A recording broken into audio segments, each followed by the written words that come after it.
Hello dear students, कैसे हैं आप सभी। मैं आपका अनूप सर। आज हम बात करने वाले हैं एक्सरसाइज 8.2 के अंदर क्वेश्चन नंबर 80। तो उम्मीद करता हूं तुम्हें बेसिक बातें जो पढ़ी हैं अभी तक हमने वो तुम्हें पता होंगी, है ना। अगर वो नहीं पता तो थोड़ी सी दिक्कत आज भी आ सकती है। कोई बच्चा कहता है ये कैसे हो गया सर, ये ऐसे कैसे हो जाता है। तो ये कैसे हो जाता है इसके लिए भाई साहब प्लीज आपको वो बातें पता होनी चाहिए। जब बात नहीं पता है वो उस पर फोकस करना। तो आपको कह रहा है कि टू टेंजेंट सेगमेंट। देखो सेगमेंट का मतलब है कि अगर आपने एक सर्कल है, ध्यान से सुनना भाई, इसके इस पॉइंट पे टेंजेंट ड्रॉ की तो ये टेंजेंट है। ये बेसिकली क्या है, टेंजेंट। और ये इसका पॉइंट ऑफ कांटेक्ट है। बट अगर आपको कोई मान लो ये इस पॉइंट से ड्रॉ की तो भी ऐसा होता है। बट अगर आप बोलते हैं टेंजेंट सेगमेंट तो इसका मतलब है ये आपका पॉइंट कोई पी है और ये पॉइंट ऑफ कांटेक्ट है ए। तो यहाँ तक की लेंथ ही बनेगी, इसी को बोलते हैं टेंजेंट सेगमेंट। ठीक है भाई, क्लियर है सबको कि पॉइंट ऑफ कांटेक्ट से उस एक्सटर्नल पॉइंट तक की लेंथ को ही टेंजेंट सेगमेंट बोलते हैं। इतनी बात पता होनी चाहिए। तो आपको कह रहा है दो टेंजेंट सेगमेंट है, तो इसने कहा है पी और पीबी, मतलब पी से आ रही है टेंजेंट। अरे ये तो समझ में रहे हो ना, पी और पीबी बोला था। तुमने कहा देखो भाई ये हमारा सर्कल है, इस सर्कल में इस पॉइंट पी से एक टेंजेंट है, तो ये मान लेते हैं टेंजेंट है। ठीक है, इस टेंजेंट के नाम से हम रख लेते हैं पी और PB. Are drawn to a circle with centre O. इस सर्कल का सेंटर है O. Such that angle APP जो है, ये जो एंगल है ये आपका 120 डिग्री है। ये बात समझ में आ रही है, ये एंगल कितने का है, 120। तो प्रूव करके दिखाइए कि जो ओपी होगा, ये जो लेंथ आएगी ओपी, ये OP two time of AP है। तो बहुत ही प्यारा क्वेश्चन है। अगर हम इसको ट्रिग्नोमेट्री की हेल्प से करना चाहें तो बहुत जल्दी हो जाएगा। कैसे? आप पहले तो लिखेंगे कि सर ओ ए को ज्वाइन किया और ओ बी को ज्वाइन किया। अब हमारे पास दो ट्राइंगल बन जाते हैं। एक ट्राइंगल है ए ओ पी और एक ट्राइंगल है बी ओ पी। मतलब ये ऊपर वाला ट्राइंगल दिख रहा है ये वाला, और एक ये नीचे वाला ट्राइंगल। अब ये दोनों कॉन्ग्रुएंट होते हैं। कौन से रूल से करें सर? तो देखो भाई, ये ओ ए इक्वल ओ ए है। पहले देखो मैं दो तरीके से बता देता हूँ भाई साहब। ओ ए इक्वल ओ बी बच्चा, ओ पी दोनों में कॉमन है। और आप ये भी बोलेंगे कि A P equal B P है। क्यों है भाई? क्योंकि ये tangents from an external point है जो इक्वल होती है। क्या होती है भाई साहब? इक्वल होती हैं सर। फिक्सन है तो पता है ना सबको, ठीक है। इस तरीके से या तो इनको एस एस एस रूल से कॉन्ग्रुएंट कर लो, किससे? एस एस एस रूल से। एक दूसरा तरीका ये है, आपको ये भी पता है कि radius is perpendicular on tangent, तो O B also perpendicular on B P. देखो ये जो बातें बता रहा हूँ ना, ये जो अभी लिखवा रहा हूँ, ये हर क्वेश्चन में लगभग लगभग क्वेश्चन में आती आती है। तो दोनों चीजें याद रखना हमेशा। मैंने प्रीवियस क्वेश्चन में भी बताई हैं, फिर बता देता हूँ यार।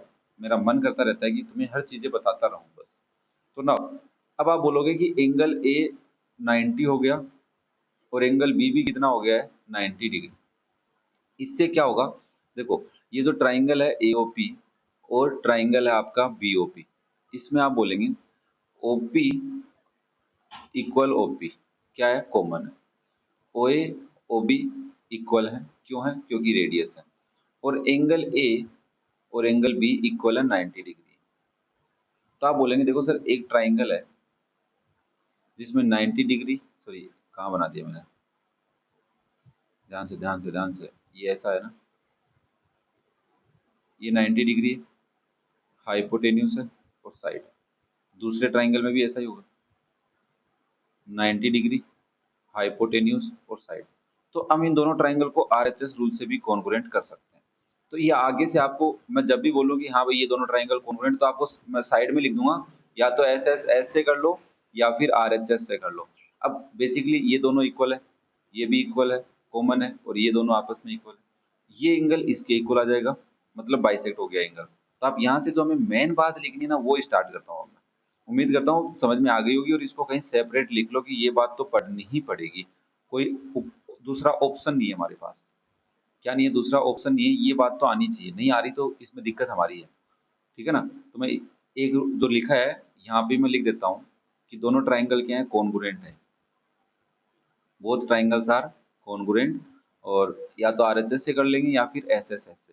तो बेसिकली हमें ये लिखना है कि angle APO is equal to angle BPO.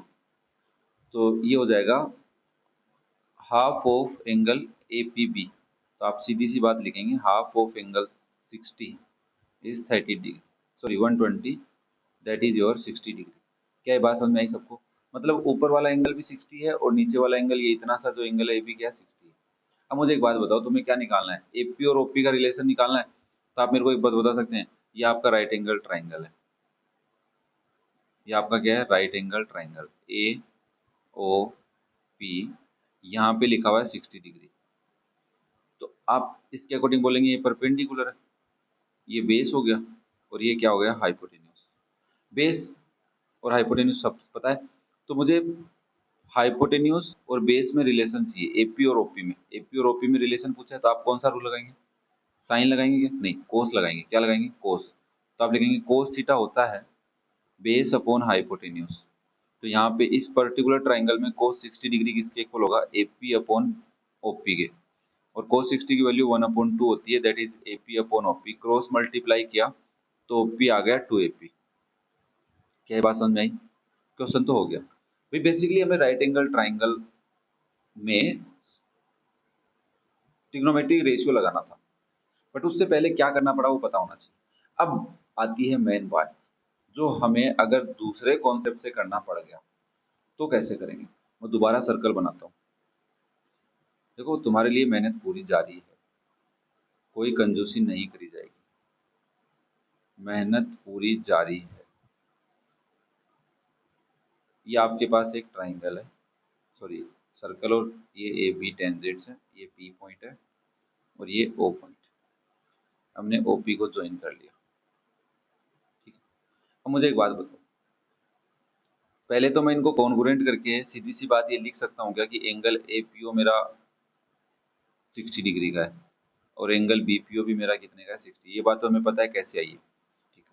अब मैं इस ओपी का मिड पॉइंट लेता हूँ, मिड पॉइंट ऑफ ओपी। जरूरी नहीं अपने को मिड पॉइंट ढूंढना है। अब मिड पॉइंट की कंडीशन क्या है? या तो वो सर्कल के अंदर हो सकता है, बाहर हो सकता है, या सर्कल की सरकमफ्रेंस पे हो सकता है। हमें कोई मतलब नहीं है कहाँ है, हमें कोई मतलब नहीं है। हम अज्यूम करके चलते हैं, मान लेता हूँ, मैं मान लेता हूँ अंदर है, ठीक है। तो इसका मतलब है of A O P is M. इसका सीधा सा मतलब ये हमने कंस्ट्रक्शन किया है, O M equals to P M है। अब मुझे क्या करना है, इसको यहाँ से देखो, ध्यान से समझना। ये ए 90 डिग्री है, ठीक है ना, और मैंने इस ए को एम से ज्वाइन किया है, join A to M. Sir क्यों किया? मैंने कहा देख अभी रिलेशन निकालता हूँ। सबसे पहली बात, O M equals to M P है। ये जो ट्राइंगल है, इस ट्राइंगल में कंडीशन बन जाती है। क्या कंडीशन बनती है?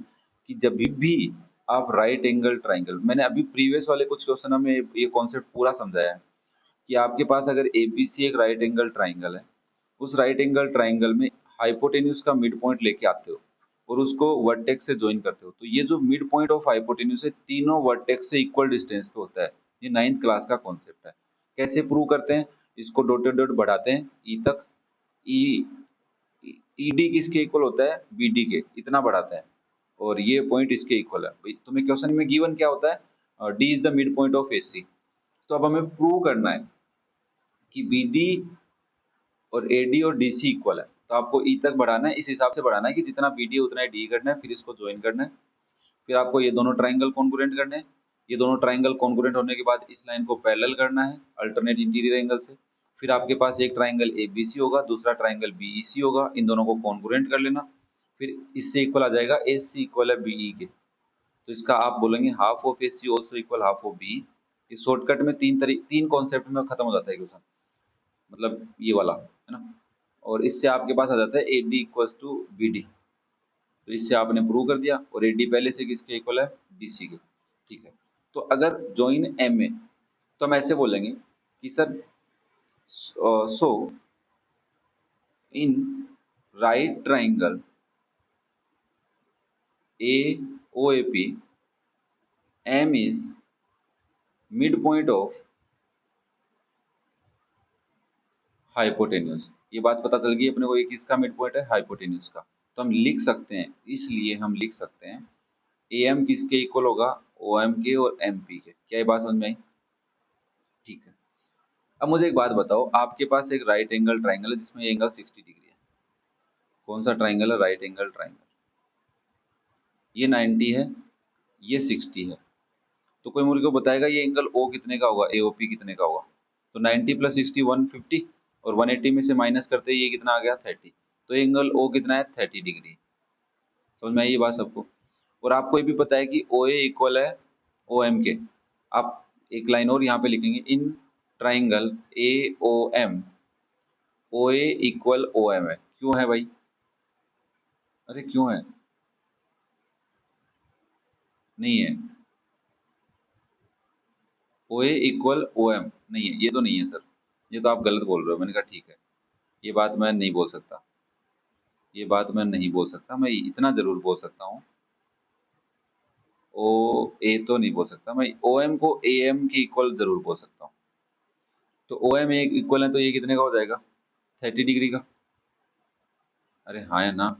हाँ सर, इतना जरूर बोल सकते हो कि ओ ए एम इक्वल ले आए आप ओ एम के। तो ये अगर 30 का है ओ एम, सॉरी सॉरी, अरे क्या लिख रहे हो अनुप सर?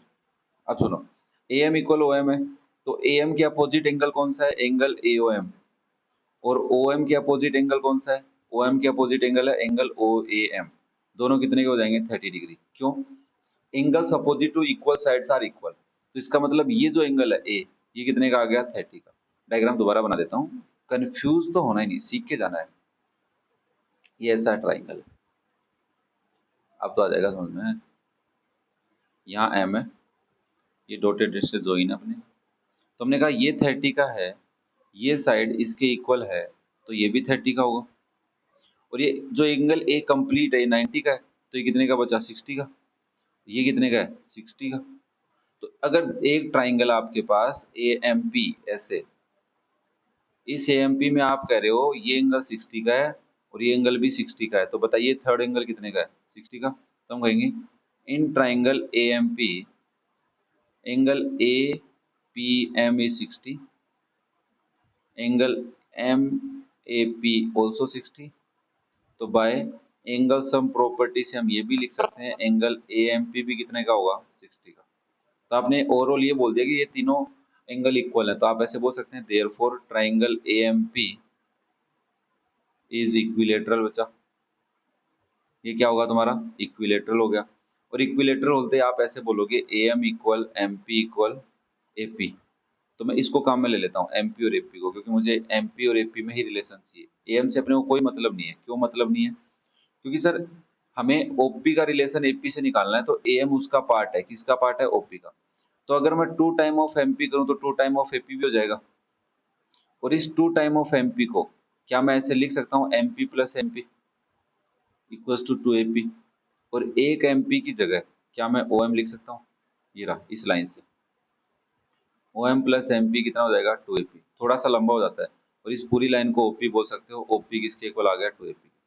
अब मेरे बच्चे कई कहेंगे सर ये क्यों करेंगे, हम तो ट्रिग्नोमेट्री वाला कर लेंगे। वैसे अब आपको करना है वही करेंगे, मुझे भी पता है जो आपको करना है वही करोगे, बट मेरा काम समझाने का है। हम तो चीजों को स्टोर करना सीख रहे हैं दिमाग में। जितना ज्यादा जितना जल्दी जितना ज्यादा स्टोर कर पाएंगे दिमाग उतना अच्छा चलेगा। अब लॉजिक समझ में आने लग जाएगा तुम्हारे को धीरे धीरे, कौन सा ट्राइंगल कॉन्वोलेट करना है, कैसे करना है यार, कैसे करूँ इसको मैं, है ना? तो आपको क्या करना है, स्टेप्स लिख देता हूँ। सबसे पहले मैं स्टेप्स बता देता हूँ क्या करना है। देखो आपको ये करना है, सबसे पहले ट्राइंगल एओपी लेना है। एओपी ट्राइंगल से क्या निकालोगे? एंगल ओ निकालोगे। एंगल ओ आने के बाद आप बोलोगे कि सर जो ट्राइंगल एओपी है इसके अंदर A M equal O M equal OP हो जाएगा। हाइपोटेन्यूस वाला रूल लग जाएगा। ये लगते ही हम ये भी बोल सकते हैं कि एक ट्राइंगल ए ओ एम है, उसमें एंगल ए आ जाएगा। एंगल ए आते ही तुम बोलोगे एक ट्राइंगल ए एम पी भी है सर, उसको इक्विलेटरल कर लेना है। इक्विलेटरल करते ही ये वाला कॉन्सेप्ट है, साइड इक्वल आएगी, फिर हमें ओपी और एपी का रिलेशन ही निकालना है। तो ये इतने से काम करने हैं। अब इसको एक दो बार प्रैक्टिस कर लो, खत्म कहानी। ठीक है, नेक्स्ट देखो अब क्वेश्चन नंबर 19। एक ट्राइंगल एबीसी है जो आइसोसेलेस है, जिसमें ए बी इक्वल ए सी है, और एक सर्कल है। देखो इस सर्कल का रिप्रेजेंटेशन है, इंडिकेशन है कि सर्कल सी सर्कल जिसका सेंटर ओ, रेडियस आर। ठीक है, is the incircle. Incircle मतलब उसके अंदर है ट्राइंगल एबीसी के, touching BC at L. BC को कहाँ पे टच कर रहा है? एल पे। बहुत ही सिंपल सा क्वेश्चन है। देखो मैं पहले एक सर्कल बना लेता हूँ। हाँ, बनाने को तो हम आइसोसेलेस ट्राइंगल भी बना सकते थे। तो मैंने कहा यहाँ से ये एक साइड गई, ये दूसरी साइड आ गई, अरे अरे, अंदर मत जा भाई, अंदर नहीं जाना। आगे के कुछ क्वेश्चंस में मैं पहले से डायग्राम बना के लाऊंगा भाई साहब, है ना। मैंने लास्ट टाइम भी कहा था बट नहीं हो पाया, कोई दिक्कत नहीं। अगले इस पक्का मान लेता हूँ मैं, ये ए बी सी है, अज्यूम कर लेते हैं। और ये जो पूरी ए बी है किसके इक्वल है, ए सी के इक्वल है, ध्यान रखना है। सेंटर ओ है और इसकी रेडियस मतलब इस पे परपेंडिकुलर, इस पे परपेंडिकुलर और इस पे परपेंडिकुलर, ये रेडियस आ रहा है। ओके, एल बी सी को एल पे टच कर रही है, हमें प्रूव करना है कि B L equal L C है। हाफ ऑफ का मतलब ये होता है ना, L is the mid point of, है ना। एल इज बाइसेक्ट कर रहा है, मतलब बाइसेक्ट कर रहा है मतलब मिड पॉइंट पे। तो एक बार इनके भी नाम पी क्यू रख लेता हूँ। अब मैं क्या कर सकता हूँ, अब मैं कर क्या सकता हूँ वो सोचना है। सर मैं इसको कैसे बाइसेक्ट के कॉन्सेप्ट को इक्वल कर सकता हूँ। देखो, पहली बात तो इस सर्कल से अपने को ज़्यादा रिलेशन रखना नहीं है। अब मुझे एक बात बताओ, क्या मैं ऐसे लिख सकता हूँ B P equal B L है? क्यों भाई, tangent from the point B. ऐसे ही मैं ऐसे लिख सकता हूँ C Q equal C L है, टेंजेंट फ्रॉम पॉइंट सी। और क्या मैं ऐसे ही लिख सकता हूँ ए बी इक्वल ए सी है? ये तो मुझे गिवन ही है ना। इसका तो नहीं, इसको नहीं, A P S, A B A C छोड़ो, ए पी और ए क्यू कर लो ना, टेंजेंट्स वाले कॉन्सेप्ट से। हाँ, अब आपको ये पता है कि सर ए बी किसके इक्वल है, ए सी के। और ए बी के दो पार्ट बना सकते हो, क्या, A P plus B P. और ए सी के दो पार्ट क्या बन जाएंगे, A Q plus Q C. A P की जगह क्या रखें, ए क्यू। हाँ, एक काम कर लेता हूँ, ए पी की जगह मैं ए क्यू रख देता हूँ और बी पी की जगह बी एल रख लेता हूँ। और ए क्यू की जगह ए क्यू रख देगा और क्यू सी की जगह सी एल रख लो। देखो ए क्यू कट गया, बी एल किसके इक्वल आ गया, सी एल के। यही तो लाना था। तो आप लिख सकते हैं therefore L bisects B C, B C at L, ठीक है ना। Triangle A B C touching B C at L, तो ऑब्वियसली टच करेगा, पॉइंट ऑफ कॉन्टेक्ट बन गया। बी सी टेंजेंट है तो परपेंडिकुलर भी होगा, ठीक है ना। तो मेरे हिसाब से परपेंडिकुलर, ये अंदर वाली बात तो कोई काम भी नहीं है अपने को। बस ध्यान रखना है कि जब रेडियस का कोई रिलेशन ही नहीं है तो अंदर जाना ही नहीं है ना। चलो नेक्स्ट देखो भाई, क्वेश्चन नंबर 20। डायग्राम नहीं है इसका भी। A B is diameter and A C is a कोड of a circle with centre O such that angle B A C is 30। अच्छा देखो, ए बी एक डायमीटर है, तो डायमीटर तो ऑब्वियसली सेंटर से होगी जाएगी। बहुत ही प्यारा क्वेश्चन है भाई। अब आप कहोगे सर आप तो सभी क्वेश्चन के लिए कहते हो, मैंने कहा हाँ। मान लेता हूँ ये डायमीटर है, सेंटर ओ ये रहा, ए बी है।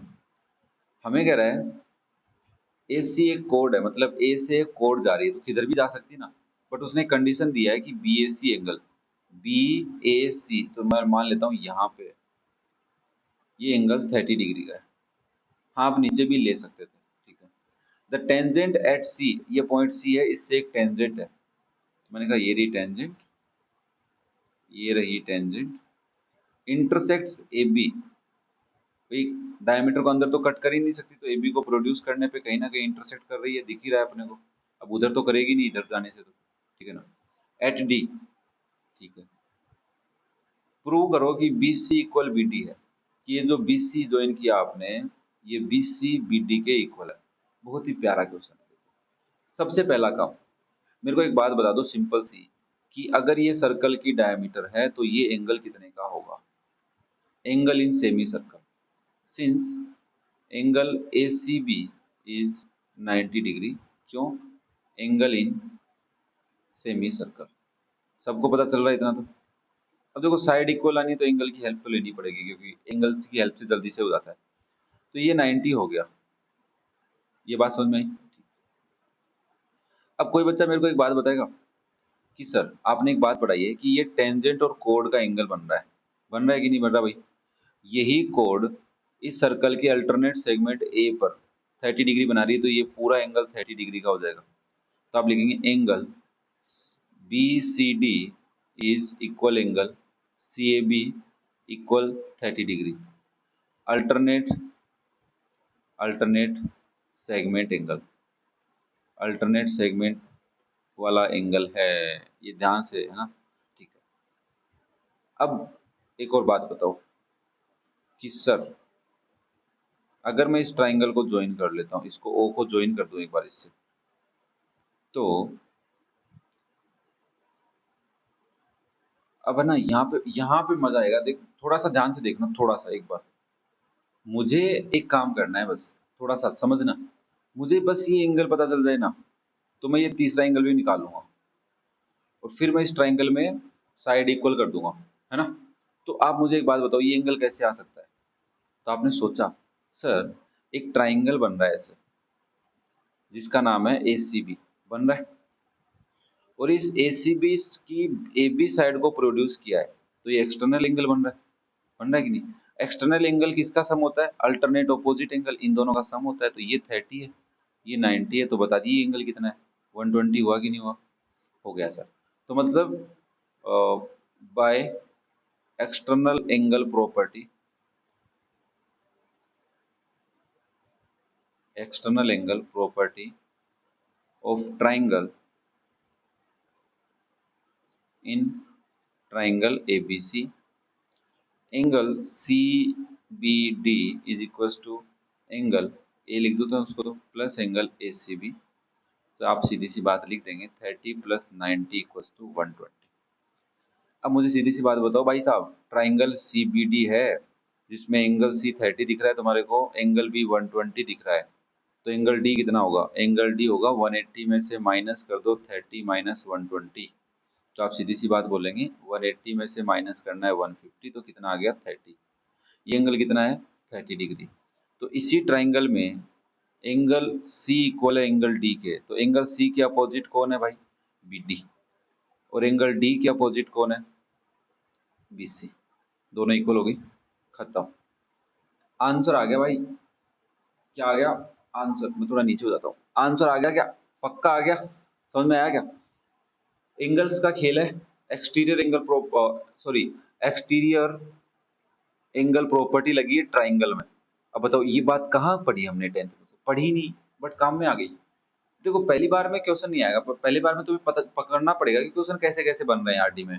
वो समझ में आ गए, उसके बाद हम बाकी कोई नया क्वेश्चन आ जाएगा, आरएस का उठा लिया, तो वो समझ में आ जाएगा। अब इससे रिलेटेड एक आरएस में भी क्वेश्चन हो सकता है। आपने प्रूव कर दिया कि बीटी किसके इक्वल है? बीसी के, है ना। तो एबी से रिलेशन निकाल सकता है क्या? शायद निकाल भी सकता है ना। 120 तो 60 नहीं, इसमें होगा नहीं। हम ठीक है, चलो कोई नहीं। समझ में आया भाई ये क्वेश्चन? किसी को कोई ज्यादा दिक्कत तो नहीं आई? चलो नेक्स्ट देखो भाई, क्वेश्चन नंबर 21। बड़ा छोटा सा क्वेश्चन है, बट अब बच्चे बच्चे इसको देखते ही समझ जाते हैं। अच्छा सर, AP इक्वल है AS, टेंजेंट इक्वल करके करना होगा। मैंने कहा नहीं, ध्यान से सुनो। A circle touches all the four side of a quadrilateral ABCD, जिसमें AB 6 सेंटीमीटर, मतलब A से लेकर B आपका 6 सेंटीमीटर, B से लेकर C ये टोटल 7 सेंटीमीटर है, और C से लेकर D आपकी 4 सेंटीमीटर, बट लग नहीं रहा है 4 सेंटीमीटर। डायग्राम मैंने गलत बनाया है। क्वेश्चन नंबर 21 का डायग्राम मैंने गलत बना लिया ना? नहीं, बट ठीक है, कोई दिक्कत नहीं है। अब हमें कह रहा है कि AD बता दीजिए कितने की है। AD कहाँ है? ये रही। ये AD बता दीजिए कितने की है। तो कैसे करें सर इसको? तो हमने कहा देखो, AP किसके इक्वल है? AS के, सबको पता है, सबको पता है ना AP। और BP किसके इक्वल है? BQ के। और CR किसके इक्वल है? CQ के। और DR किसके इक्वल है? DS के। और AS हो गया AP, सब इक्वल आ गए ना। चार चार लाइनें बनेगी, बन गई। अब मैं कौन सी लाइन काम में लूं कि मेरा क्वेश्चन हो जाए, है ना। तो आपने कहा देखो सर, अगर मैं CD प्लस AB कर लूं, तो मेरे पास आंसर आ रहा है 4 + 6। सर इसको नहीं लोगे क्या? मैंने कहा नहीं, एक बार समझो। क्योंकि ये साइड उस वाली साइड के साथ रिलेशन रख रही है, और ये वाली साइड इस साइड के साथ रिलेशन रख रही है। मैंने कहा मैं CD को क्या लिख सकता हूँ? CD को आपने कहा सर CR + DR लिख सकते हो। मैंने कहा कोई दिक्कत नहीं है। AB को क्या लिख सकता हूँ? बोले AB को आप AP + BP लिख सकते हो, इक्वल्स टू 10।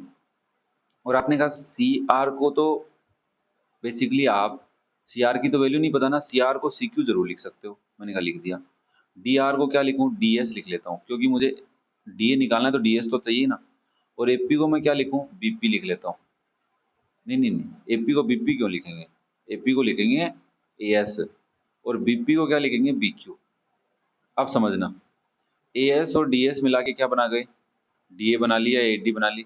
और सीक्यू और बीक्यू मिलकर क्या बना रहे हैं, सीक्यू और बीक्यू मिलकर बना रहे हैं बीसी इज 10। ओ सर, ये मजा था। मैंने कहा ये मजा है। ऐसे आप इन चारों को ऐड कर लेते तब भी काम हो जाता, बट ये शॉर्टकट एक तरीका है अपने को क्यों करना है इनको ना। हमने पहले सोचा कि सीबी और एबी को ऐड कर लेते हैं, जिससे सीबी के टेंजेंट्स के पार्ट बना के हम डीएस और डीए एएस को लाकर डीए ले आएंगे। अब मुझे बताओ, डीए पता है, नहीं ये तो निकालना ही था।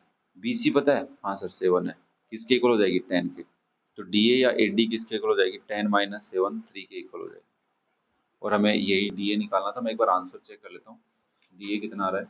क्वेश्चन नंबर 21 के अंदर आंसर आ रहा है 3 सेंटीमीटर, जो एकदम सही है अपना। बजाओ ताली अपने लिए। तो ये क्वेश्चन भी थोड़ा सा है तो एनसीईआरटी जैसा ही, बट थोड़ा सा अलग है। करना सीखना है कि अटेम्प्ट कैसे करना है, ये आ जाएगा तो कर लेंगे। चलो भाई नेक्स्ट क्वेश्चन करते हैं, क्वेश्चन नंबर 22। ये रहा आपकी नजरों के सामने। Prove that perpendicular at the point of contact to the tangent to a circle, okay, passes through the center of the circle। यार, तो आपको नहीं लग रहा है ये थ्योरम पूछ लिया हमसे।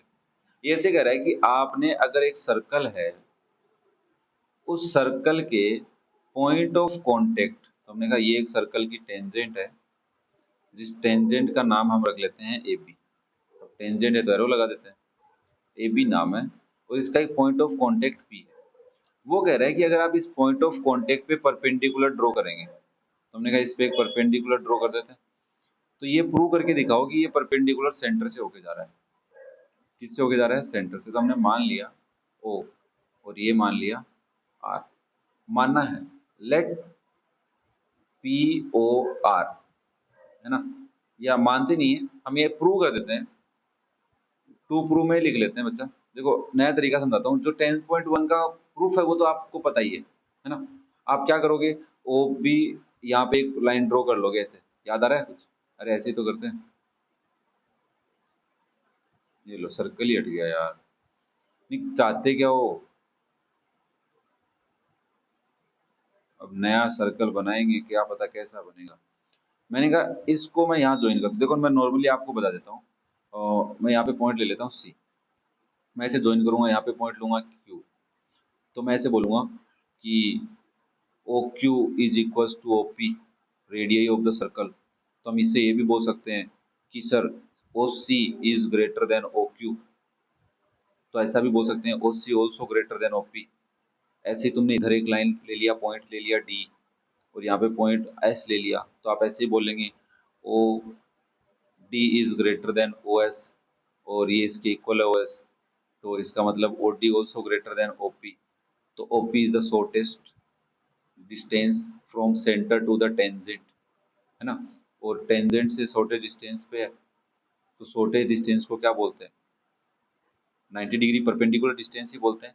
देयरफॉर ये शॉर्टेस्ट है, इसका मतलब OP is perpendicular on AC. तो सीधी सी बात हो गई कि पॉइंट ऑफ कांटेक्ट पे जो परपेंडिकुलर है वो सेंटर से ही आता है। तो ये तो प्रूफ हो गया किसका, थ्योरम का। बट हम एक नए तरीके से करने की कोशिश करते हैं। इसको हटा देते हैं, वो हट जाओ, ओ हीरो हट जाओ भाई, हमें नहीं पसंद आप लोग। नए तरीके से करवा के दिखाओ। मैंने, तुम देखोगे कहीं पे मिलेगा तुम्हें गेम। तो आप क्या करो, सबसे पहला एक कंस्ट्रक्शन कर लो कि ओ से एक लाइन ड्रॉ करो, जिसको ओ क्यू बोल दो, है ना, ओ क्यू बोल दो, जो तुम्हारी पैरेलल होनी चाहिए टेंजेंट के, है ना। ये कंस्ट्रक्शन कर लेते हैं। और हमें प्रूव क्या करना है, टू प्रूव ये करना है कि R O P is a line. ये प्रूव कर देते हैं कि आर ओ पी एक लाइन है सर। मतलब आर पी परपेंडिकुलर तो था, वो ओ से होके जा रहा है, ये हमें प्रूव करना है। तो आर ओ पी एक लाइन है। तो हमने कहा ओ जो पॉइंट है इस आर पी आर लाइन पे, वो पी आर लाइन पे ना, उसके ऊपर ओ से हमने एक लाइन ड्रॉ की है। तो ओ क्यू ये कंस्ट्रक्शन किया है parallel to A B tangent. तो क्या मेरे को ये बता सकते हो कि angle Q O P plus angle O P B का सम 180 होगा। क्यों भाई, क्योंकि सर, क्योंकि क्योंकि क्योंकि दिस इज को इंटीरियर एंगल, कि इंटीरियर एंगल का सम 180 डिग्री के इक्वल होता है। सेम साइड ट्रांसवर्सल के सेम साइड में जो इंटीरियर एंगल होते हैं उनका सम 180 होता है। और आपको क्वेश्चन ने गिवन किया है कि ओपीबी 90 है, तो ओ क्यूओपी कितना आ जाएगा, क्यूओपी आ जाएगा 180 माइनस 90 दैट इज 90 डिग्री। ठीक है सर, ये कितना है 90 डिग्री हमने निकाल लिया। क्या मैं ऐसे भी बोल सकता हूँ कि sir angle R O Q जो है, ये जो ऊपर वाला एंगल है, ये एंगल इस एंगल पी के इक्वल होगा, एंगल ओ पी बी। कौन सा रूल लगा होगा, कोरेस्पॉन्डिंग रूल लगा होगा, कोरेस्पॉन्डिंग, ठीक है, कोरेस्पॉन्डिंग रूल लगा, ई लगेगा ना बीच में, हाँ कोरेस्पॉन्डिंग रूल। तो इसका मतलब ये भी किसके इक्वल है 90 डिग्री के। अब आप ऐसे कर रहे हैं कि सर दो एडजस्ट एंगल है, एक तो ऊपर वाला और एक नीचे वाला, इन दोनों एडजस्ट एंगल का sum R O Q plus angle Q O P का सम 90 प्लस 90 आ रहा है। तो अगर किसी दो एडजस्ट एंगल पढ़े हैं तुम लोगों ने कभी, ये दोनों एडजस्ट एंगल है क्योंकि इनमें एक आर्म तो कॉमन है और नॉन कॉमन आर्म इस कॉमन आर्म के एक लेफ्ट साइड में और एक राइट साइड में, तो ये दोनों एंगल, ये वाला एंगल और ये वाला, अगर मैं इसका नाम ए बी सी डी लिखूं, तो angle A B D and angle A B C are adjacent angle. ये लाइन 9th क्लास में पढ़ना तुम, एडजेस्ट एंगल क्या होते हैं, है ना। कई बच्चों को पता नहीं है एडजेस्ट एंगल का मतलब क्या होता है, वो सोचते हैं पास पास वाले, नहीं, एक रूल होता है, कॉमन होनी चाहिए उसमें एक आर्म, और जो नॉन कॉमन आर्म्स हैं वो कॉमन आर्म की एक लेफ्ट में होनी चाहिए एक राइट में होनी चाहिए, तभी उनको क्या बोलते हैं, हाँ, और एक ही वर्टेक्स पे होने चाहिए, ये भी पता होना चाहिए अपने को। ठीक है, कई बार लगता नहीं सर एक वर्टेक्स पे होने पे वो एडजस्ट एंगल हो जाते हैं, ना बेबे ना। अब मैं तुमसे एक छोटा सा क्वेश्चन पूछता हूँ, फिर तुम्हें ऐसा लग रहा है ना, एक क्वेश्चन पूछता हूँ। मान लो तुम्हारे को मैंने एंगल बना के दिया, ये एंगल है, एक एंगल ये है और एक एंगल ये है, क्या दोनों एडजस्ट है, तो सीधी सी बात है नहीं है सर। अब तुम पढ़ना क्यों नहीं है। अब मुझे एक बात बताओ, अगर इन दोनों का सम इक्वल है तो by pair of linear angles, linear pair of angle का रूल पढ़ा है ना कि एक स्ट्रेट लाइन के ऊपर दो एडजस्ट एंगल का सम 180 डिग्री होता है, नॉन कॉमन नाम है ना।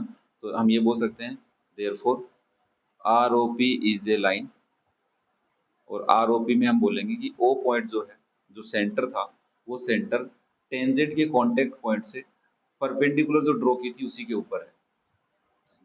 प्रूव हो गया कि हमेशा पॉइंट ऑफ कांटेक्ट पे अगर आप 90 डिग्री ड्रॉ करते हो, ये कन्वर्स बोल सकते हैं आप, नहीं कन्वर्स तो नहीं बोलेंगे ना, तो जब भी आप पॉइंट ऑफ कांटेक्ट पे 90 डिग्री ड्रॉ करोगे, वो हमेशा सेंटर से ही होके जाएगा और कोई उसको रास्ता मिलेगा ही नहीं। ठीक है, तो आज हमने 18, 19, 20, 21, 22 5 क्वेश्चन कर लिए। तो अभी क्या और पढ़ लें, एक दो क्वेश्चन, है ना, एक और कर लेते हैं, चलो क्वेश्चन नंबर 23 और देख लेते हैं। Two circle touches externally, externally touch कर रहे हैं, तो हमें दिख रहा है पी पॉइंट पे एक्सटर्नली टच कर रहे हैं, ये एक सर्कल है जिसका सेंटर ओ है, ये एक सर्कल है जिसका सेंटर ओ डैश है। From A point T on the tangent at P, इस पी पे आपने एक टेंजेंट ड्रॉ की थी, तो इस टेंजेंट के ऊपर कहीं ना कहीं पॉइंट टी है, तो उसने आपने T Q and T R draw कर दिए हैं जो सर्कल्स के ऊपर with point of contact Q and R, एक सर्कल पे ऊपर पॉइंट ऑफ कॉन्टेक्ट क्यू है, दूसरे पे आर है, तो प्रूव करके दिखाइए T Q equal T are है।